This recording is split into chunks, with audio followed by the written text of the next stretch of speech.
So let me share with you the story of Zacchaeus. Si Zacchaeus ay isang subcontractor ng Roman government. The reason why I say this is because he was a tax collector. Ang tax collector ay subcontractor ng mga Roman government, or should I say ng Roman government, para kumuha ng taxes from the people. They were authorized to take taxes from the people. So what they do is, kung magkano man ang dinidemand na tax ng Roman government, aabonohan na muna nila. And then, sila na ang bahalang mangongolekta ng taxes sa mga mamamayan. What happened here, of course, since this is a business, no, at kailangan din naman nila kumita, wala namang masama kung magpapatong ka ng konti for profit.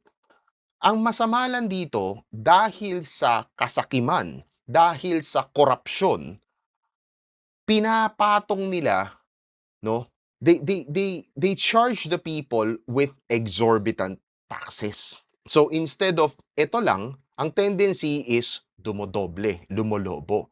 So, ang nangyayari yung mga taong mahihirap, lalong nahihirapan, of course, no? That's the reason why the people really hated them. In fact, they were excluded from the society, from the community. Okay? Galit na galit sa kanila ang Jews. They don't accept them as part of their group, no? So, what happened is, one day, nabalitaan niya si Kristo dadaan dun sa lugar nila. So, sobrang excited siya, no? He probably heard of the teachings of Christ. So, he was really happy, he was really glad na dadaan sa kanila si Christ, so he wanted to see him. And since medyo maliit siya, so umakyat siya doon sa ibabaw, no? Doon sa may puno, he climbed up the tree. And then, nung nakita siya ng Panginoon, ang sabi sa kanya, Zacchaeus, baba ka dito, kasi titira ako sa inyo ngayong araw. So, tuwan-tuwa si Zacchaeus. He brought the Lord to his house, and then, of course, hindi mo maiiwasan may mga taong sasama ang loob. Kasi nga naman, Lord, bakit ka nga naman titira dito sa bahay nitong taong to? Saksakan ng sama itong taong to, no? But then, ang sabi ni Zacchaeus, nung nakarating na siya sa pamamahay, no? Kung nakarating na sila doon sa bahay nila, sabi niya sa Panginoon, Lord, igi-give up ko kalahati ng kayamanan ko. Kalahati ng ari-arian ko, ibibigay ko kaagad sa mahihirap.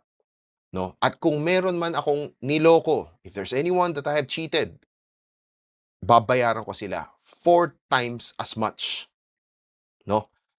And then, ang sabi ng Panginoon, today salvation has come to this household.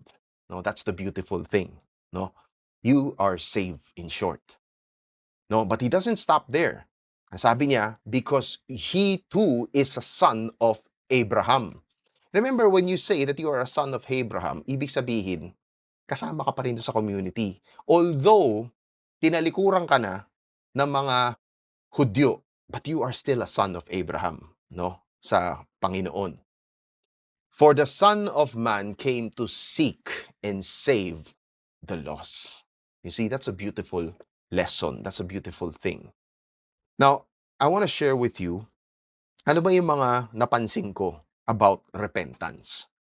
You see, number one, para masabi natin na totoong tinalikuran na ng isang tao ang kasalanan is, number one, walang excuses. No? Alam mong may ginawa kang masama, alam mo nagkasala ka. Tanggapin mo. Aminin mo. Walang excuses. Hindi yung, kasi ganun kasi ganun, kasi ganun. No? Wala nang ganun. Number two, there is a willingness to give up the sinful lifestyle.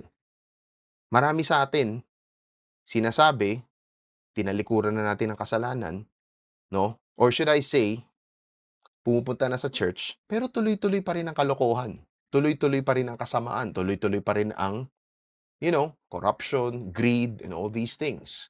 Minsan nga nakulong na no? Tapos mababalitaan mo, bigla naging Christian daw sa loob ng kulungan. Pero paglabas, tuloy-tuloy pa rin, no? Now, the third thing is, there must be a willingness to reconcile with the people that we hurt because of what we did, no? And there must be a willingness to make up for the consequences of our sins. You see, if these things are missing, it's questionable. Medyo nakakapagduda kung totoo bang nagbago na yung tao, kung totoo bang tinatanggap na nila ang Panginoon, 'no? And with that, God bless.